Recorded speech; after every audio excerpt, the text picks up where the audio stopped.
Je sais pas si vous sortez avec vos enfants en vélo, vous vous placez comment? Devant ou derrière? Il ne faut pas les perdre. Eh oui, logique. En fait, il faut un adulte derrière parce que c'est le seul qui peut avoir la vue sur tout le monde. Voilà. Si vous êtes devant et que vous sortez avec des enfants et en fait ils vous suivent, et ça marche pour vous, là je parle vraiment en tant que parent, quand vous sortez avec vos enfants en vélo, et vous dites moi je suis devant, c'est moi qui montre le chemin avec les derrière, en fait visuellement vous voyez rien. Dernière formation cyclo de l'année pour une vingtaine de parents d'élèves bénévoles au dojo de Clouanges.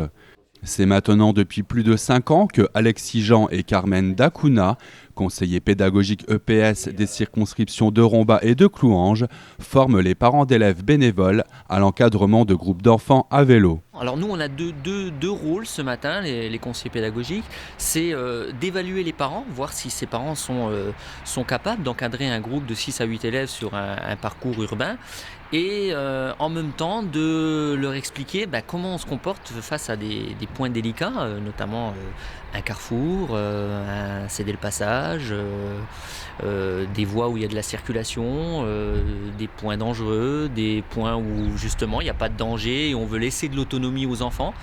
Ce qu'il faut retenir, c'est qu'on est sur un moment d'école, donc on doit apprendre des choses. Les enfants doivent apprendre des choses, donc il s'agit de les encadrer pour qu'ils soient en sécurité, mais à la fois de leur laisser un peu d'autonomie pour qu'ils puissent apprendre.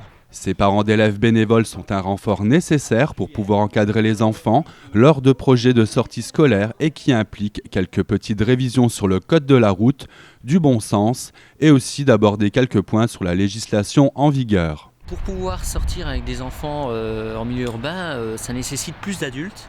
Une classe n'ayant qu'un enseignant ne peut pas le faire seul, donc on forme des parents qui deviennent des intervenants extérieurs à ce moment-là. Et au niveau législation, on est obligé de le faire. Ils ont un agrément pour 1 an qui sera valable pour leur sortie. Et l'année d'après, ils n'auront pas à repasser la formation, mais par contre, il faudra revalider l'agrément.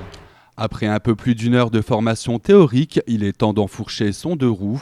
Par groupe de 8, 2 chefs de convoi, chasubles fluorescents sur le dos, sont désignés et c'est parti pour un parcours dans les rues de Clouanges jusqu'au fil bleu.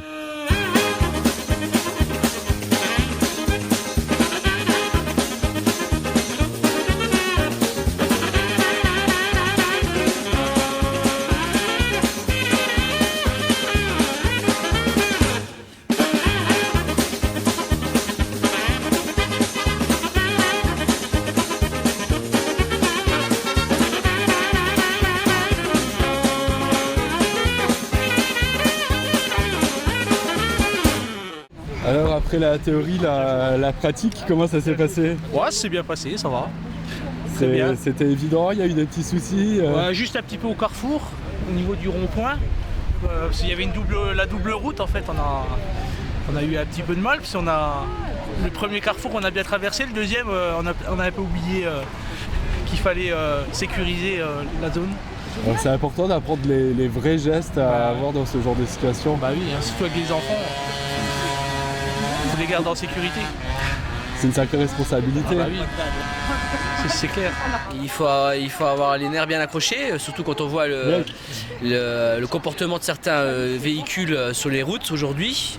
Donc je pense que c'est surtout bien réfléchir à ce qu'on fait, quoi. Ça c'est sûr. Donc ce genre de formation, en tout cas, vous paraît indispensable? Indispensable aujourd'hui, indispensable.